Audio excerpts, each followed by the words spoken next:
breaking down Coronado sports. This is the Mustang Fan Zone on 100.7 The Score and the 100.7 The Score mobile app. Welcome back in. We shift gears to the Coronado Mustang Fan Zone on 100.7 The Score. Usually I've been conditioned in my brain to talk about what games on radio this week for the LISD schools. I don't have to do that anymore because I'll do what I'm now conditioned to do. All LISD games will be available audio and video on LubbockISDSports.com, which you can bookmark as an iOS or Android app. And again, I'll say that for old dudes like me, that's like manna from heaven. You don't have to search for anything. You can just hit a little button on your phone and there it is. That is the case, and I need to find out. I don't think the Coronado Monterey game is broadcast on broadcast TV. Thursday night is, but not Friday nights. But you'll be able to watch the Mustangs and Plainsmen. They play at 7 p.m. Friday at Lowry Field. You've been here for a while, Andrew. Does that rivalry have a nickname? No, I don't think so. Doesn't like they've got the Silver Spurs for the other one. Yeah. You slide closer. We'll have these guys share this. Okay, gotcha. You talk. But it's always been a good rivalry game. Yeah. Its proximity was at 2.7 miles. Yeah, they say crosstown rivalry, but it's more of a up the street rivalry. But you're not like your dude DJ Man. You're not going to show up in a baby blue suit this week. Not unless my wife bought one and makes me wear it. But you and I are bigger fellas. I don't know if baby blue would look on it. Not at all. I'm afraid it would look like the guys from Dumb and Dumber if we showed up in baby blue. So thank you for that. DJ had a unique perspective. He played in the game, obviously. So he liked to jab Judd Thrash a little bit when he'd get in there. So you and Jason Sims seem to get along pretty well. So yeah, we all do. All the head coaches in Lubbock ISD get along, and all the other assistant coaches do as well. When we see each other out, and it's all love. Just for about an hour and a half, 2 hours, you want your guys to make sure that they've got some bad intentions. Introduce your guys, because one of them's got to have some bad intentions throwing the ball around there. Yeah, David Baucom, he's QB1. His offensive coordinator, Barry Bowman, first year at Coronado, and just the chemistry watching those guys and watching Coach Bowman work with the offense and how they've connected with them. It's been fun to watch. He must like you guys, because Andrew Roy bringing in two offensive guys right off the bat. Yeah. Tells me something. Barry, grab that microphone. Where did you come to Coronado from? Previous, I was at Fort Stockton for a year. Okay. And then prior to that, I was head football coach in Iran. Okay, so you've been to a couple of football places. And Andrew, I don't know if having a good coaching voice was what you put in the job description, but you found one. No, he has it, man. That first day he came out, he was all over it. You could tell he was a football coach, and the kids could tell, and it was fun from the get-go last spring. Have either one of you two run cross paths with Dwight Butler in your coaching career? Mm-mm. No, sir. No. That man had the best coaching voice. I'm going to find an audio clip. He was a big spring for years. That's why I thought maybe at Iran. Iran is the home of the Dagies. Yes, sir. Long time ago. Oh, yeah. And the Dagies came up here and had some success first young man got hurt and never played. The second one wound up at Lubbock Cooper and now is offensive coordinator for Big 12 schools somewhere, I think. I'm not sure now. He's Arizona State, maybe. Somewhere in the Big 12 that doesn't seem like it should be Big 12. So grab that microphone. Now everybody watch which hand he grabs there. You saw it. Because we've got a left-handed quarterback alert, which I asked Coach a little bit about. Now this young man, I'm going to sing his praises, because in this day and age we live in, social media is not always the best thing. Yeah. But this young man's used it for good. Yeah. Because it was 2 or 3 years ago is when you kind of popped up on the radar. Yes, sir. And you've kind of found your place there. I told Coach the other day, I've been looking forward to watching you play for a while, because you're a two-sport guy, correct? Yes, sir. So left-hand, I'm going to guess Brad Bibb's salivating a little bit too. He's got a left-handed pitcher coming. How excited are you to get out there? You played a little bit last year. You got a chance to stick a toe in the water, but now you get the ball a lot now. How excited are you to jump in there and see what you can do with this offense? Man, I'm really excited. Last year I was a bit nervous when I got some playing time, but this year all the nerves are gone. I'm just ready to get out there. I'm ready to execute. We look good. So. Did you play against Monterey last year? I think I got like 1 or 2 plays at the end, but not much. Yeah. And I'll repeat, this opening week in Lubbock, Texas, just amazing. Fun. All the teams playing each other. Yeah. if you don't have a few butterflies Friday night, but Monterey may put some in there to start with, but that's good. That's good for you. It'll get your sweat going a little bit. So at the break, I'm going to look it up. The Monterey Coronado series goes back to, I believe, 1960. What year? Coronado? 67? 67, okay. Yeah, 65. Because Coronado was right before Estacado. Was right there in that same age group. But I think, if I saw it the other day, I think you guys have played every year since then. I may be wrong about that, but it's been most years. And it's kind of gone back and forth. They've gotten you the last couple of years. You've been there for wins with under DJ when DJ was here with the blue suit again. This is non-district, so I got this funny look from Chip Darden and Jay Northcutt when I talked about their game being non-district, so it was pressure. All the pressure's off. Yeah. So I'm not going to say that to you because I don't want to get looked at funny again. Yeah. There's pressure, but it's high school sports, so it is what it is. So how excited are you guys, first of all, just to get this season started after last year? We've been waiting 365 days, to get that bad taste out of our mouth. So, I mean, I've never had a group that was ready to be done with 7-on-7 like this group was. They're like, Coach, we're done. We want pads. They were ready for two-a-days. They were ready to go. And we had fun. We had a good summer 7-on-7. We went down to SMU and won some ball games and played some good competition, and they were just ready for real football, and that's what excited me. David, have you hit some people with your pads? My coaches won't let me, but if I had the chance, I would. There you go. You following the footpaths of some quarterbacks at Coronado that wanted to do that too, and they had to be talked out of it. You mentioned that 7. You could have glazed over that. You played some big names in 7-on-7 and held your own. We're coming up on a break, but real quick, those teams that you played down there that you told me about the other day. Yeah, so we beat Cedar Hill. We played North Crowley, lost by 10. Played Evangel Christian out of Louisiana, and they have an LSU commit, and they were pretty dang good. We lost by 7 or 8. And then we beat. We lost by 1 to Lucas Lovejoy. Went for 2 to beat them and got beat, but tied North Forney. We played some good teams and held our own, so our kids are pretty confident. And 7-on-7, for those who aren't familiar, it's a different animal. It's what it is. It's skill position guys and defensive backs. So it's different football, but when you're getting your juices flowing against teams like that does nothing but good. So coming up on a break, we've got 2 more segments of the Mustang Fan Zone. We'll talk about some other guys coming back and get a quick season outlook on 100.7 The Score. Bringing you the latest news from Coronado Athletics. This is the Mustang Fan Zone podcast from 100.7 The Score. Welcome back in. We are in the Mustang Fan Zone on 100.7 The Score on a Wednesday night. Reminder that Wednesdays will be Lubbock High, Coronado, Monterey, and Estacado in that order. We're going to talk a lot of football tonight. Probably stick with football a little bit, but I bet that Caroline Wood's going to want to come in here at some point. Yeah, because they're going to get it going. They're right there on the edge, and they're going to be really good. Well, she's really good. She is. She's awesome. And they've got. I watched your girls against. Who did I see them against? I can visually see it. I can't remember who. That's. Y'all wait till you start to get older. Stuff just escapes. But I watched. First of all, Kaylee Smith's out there playing volleyball. Mm-hmm. That young lady is. She may be able to suit up for you guys and do some things. She's just an incredible athlete. If she would, she'd start for us. She's that talented. Was Big Sister still at Coronado when you got there? Yes.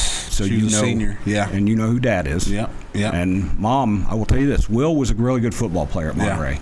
Mom at Levelland is a basketball player. I heard. Tough as nails. I heard. Micah Smith. I don't know if you have Micah for any classes, David.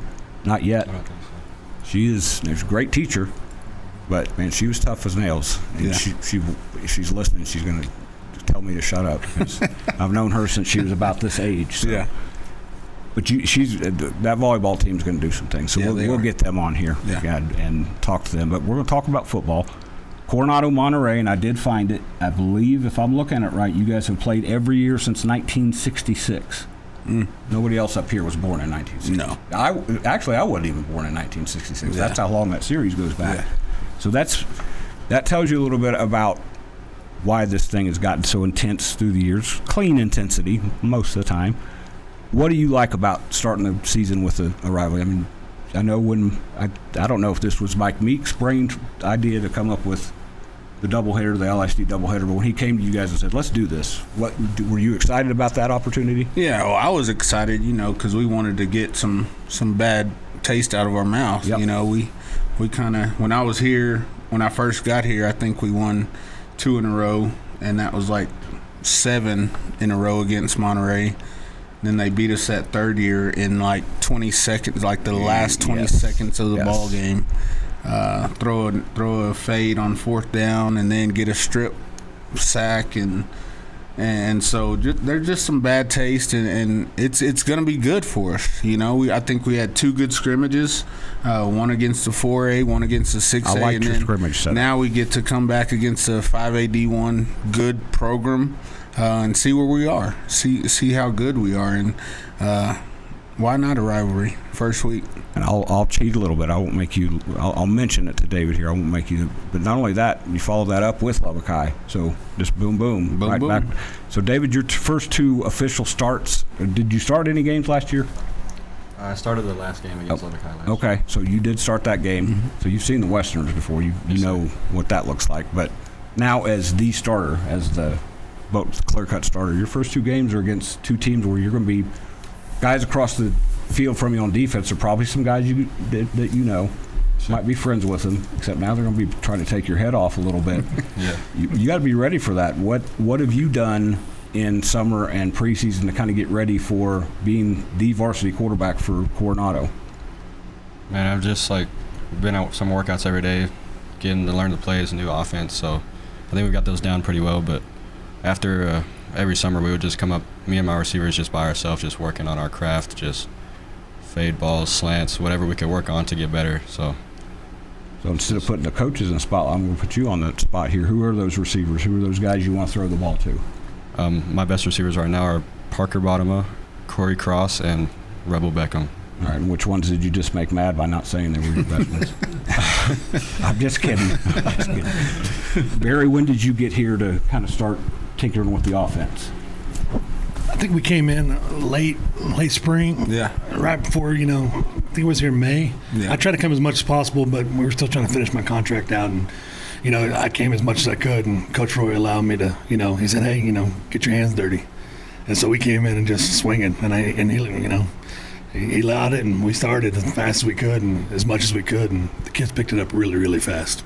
And the beauty of the world we live in, the beauty, I guess, it's the good part of technology. You didn't, whether you were here or not, you could get video and kind of that coaching mind and kind of break things down.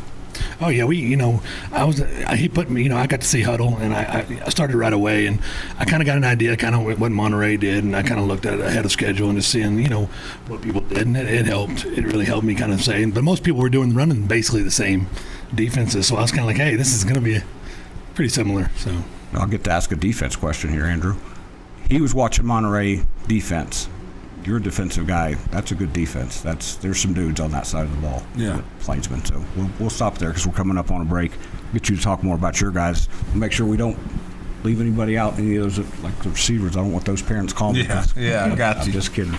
We'll come back after this break. Final segment of the Mustang Fan Zone on 100.7 The Score. Bringing you the latest news from Coronado Athletics. This is the Mustang Fan Zone podcast from 100.7 The Score. Welcome back in. This is the Coronado Mustang Fan Zone on 100.7 The Score. The Mustangs and Monterey play 7 p.m. Friday at Lowry Field. I'm going to call up my phone cheat sheet here. All LISD games will be on LISDsports.com. That's audio and video. David Thetford and Randy Dean, I believe, will be doing all the home games. You can bookmark that on your iOS, Apple, or Android device as a web app, which is awesome because that means you don't have to go and search for it every time. This is a new thing for LIC this year. I think it's really cool because I love listening to games on radio, but we live in a different world now where you want to make sure that you know where to find it, and LIC is going to be very consistent with their stuff. So I will make sure we get that out on HubCpreps.com and make sure that folks know where to go. This is put people on the spot night with Coronado. I already did it with quarterback. I asked Andrew because his staff has flipped over and changed a lot. Who are some of those new guys? Who are that you've kind of brought in some new perspective, fresh blood? Yeah, so, well, on the defensive side, Tyron Bradley, former Monterey quarterback. Great. You know he's a quarterback? Yeah. Yep. Defensive end in college, and he's been great with our kids. And him and Coach Dylan Dodd, first-year guy, those two guys working with our defensive front, man, they've been wonderful for our staff, our kids, our school. And then on the offensive side, we have Trevor Robertson and Cesar Castilla. Trevor's a big Wellington. He's 7'1". He's the largest human being that I've ever seen in my life. And so those two are kind of good cop, bad cop on the O-line, and they've been wonderful, man. They find gear for him? Yeah. And then, which one has been a bright spot for us is our running backs coach and Coach Mata. Our running backs, I think David failed to mention, but they've been a bright spot for us. I believe he's hit them for receiving yards out of the backfield, and Torrance Cox and Ethan Tobias, and then Damari Wilkerson as a sophomore, and those three-headed monsters have really helped our offense. Those are like security blankets for you. Yeah. Just turn around and make them do the work. So he mentioned Tyron Bradley, David. That guy was a quarterback. When you look at him, does he look like a quarterback to you? Not at all. Pick that up. Wait, does he ever help? Does he ever help coach quarterbacks at all? Because he was, if Tyron's listened, with all due respect, he was a good quarterback. He wasn't a great quarterback, but he fit what they needed. But you could tell he was destined to be on the other side of the ball. But has he ever given you any quarterback advice? Not really. I mean, anytime like after a play I make a mistake or something, I just look at Coach Bowman and we figure it out right then and there. So if I'm looking at Tyron, my thoughts would be, if I'm a quarterback, run away from that guy as fast as you can, because I believe he became all Big 12 at West Virginia. I remember him getting to West Virginia. So wow, he was at ACU, was an All-American, then went to West Virginia, was all Big 12. He had a good career, and he just kept getting bigger and bigger. That's not. I told you the other day that Sawyer Robertson, he's a man. I mean, he's a rare exception. He's gotten bigger and bigger. So you got that to look forward to, David. So, drinking protein shakes and eating good food, and you'll be huge. I asked you this the other day. I think that the Monterey game is going to be the first step. What do you want to see from your guys in those 48 minutes that makes you feel like, okay, we've done, this summer has paid off? Yeah, limit mistakes. Last year it was just a multitude of mistakes that killed us in key positions, key points of the game. Just execution all around in all aspects of the game. Special teams, offense, defense. We want to tackle better. We want to run the ball better. We want to do everything better. You got to start beating Monterey, because since you've lost those last couple, they're 36-22-1 against you. You got to lose that game. Yeah, we got to even that out a little bit. I said this to Andrew the other day when we were talking. Coronado's not that far away from.